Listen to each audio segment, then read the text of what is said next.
Hoy vamos a tratar el mundo ficticio y el narrador, ¿verdad?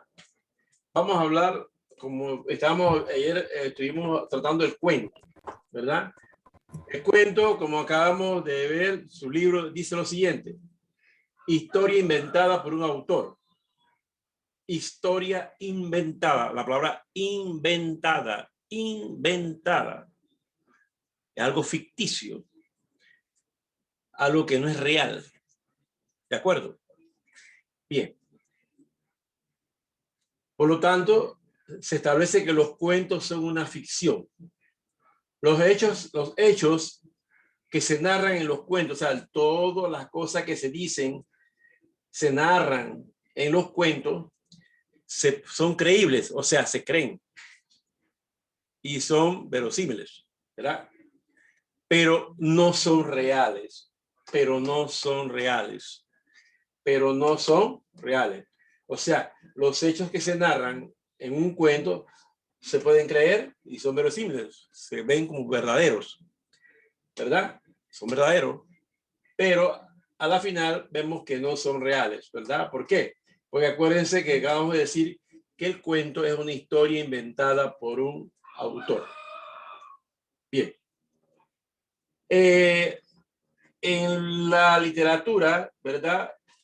El mundo ficticio se refiere a dos puntos. ¿Cuáles son esos puntos? Los hechos. Los hechos. Los hechos son inventados, aunque estén basados en sucesos reales, están, ¿verdad? Son inventados. A veces, ¿verdad?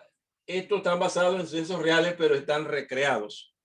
Recreados. Veamos, por ejemplo, podemos ver, por ejemplo, por ahí hay ciertas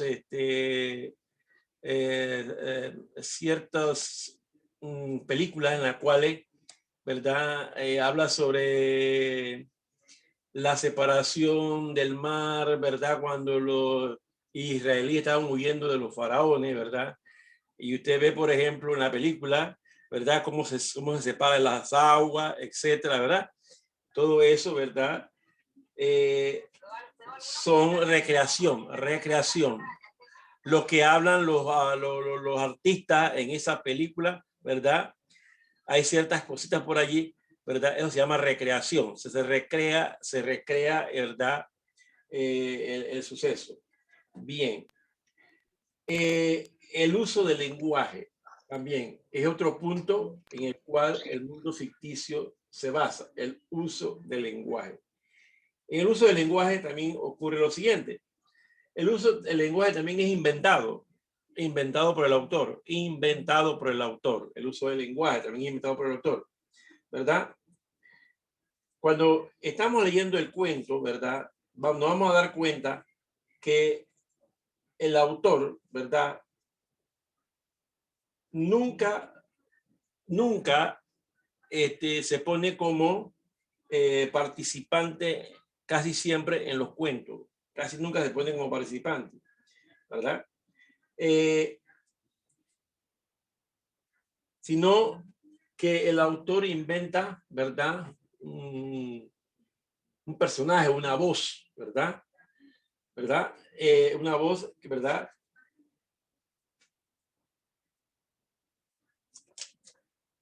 Inventa una voz, inventa un personaje. Ese personaje inventado por el autor, ¿verdad? Se conoce en los textos narrativos como el narrador, en los textos literarios, como el narrador. Y en los textos líricos, o sea, de las las poesías, los poemas, ¿verdad? Se conoce como el yo poético, o sea, este es, ¿verdad? La voz inventada por el autor. Se conoce como narrador en los textos literarios y como yo poético en los textos líricos. Muy bien. Según la forma de relatar la historia, ¿verdad? Existen varios tipos de narradores. En la próxima clase vamos nosotros a tratar, ¿verdad? Los varios tipos de narradores, ¿verdad? Que se crean según la forma en que se relata la historia. Debemos recordar entonces que el autor es la persona real que escribe, ¿verdad?, una obra literaria. En este caso estamos hablando del cuento, estamos hablando del cuento. Y, ¿verdad?, en cambio, la voz ficticia creada por el autor, ¿verdad?, y que existe únicamente dentro del texto literario, se llama narrador, el narrador. Muy bien.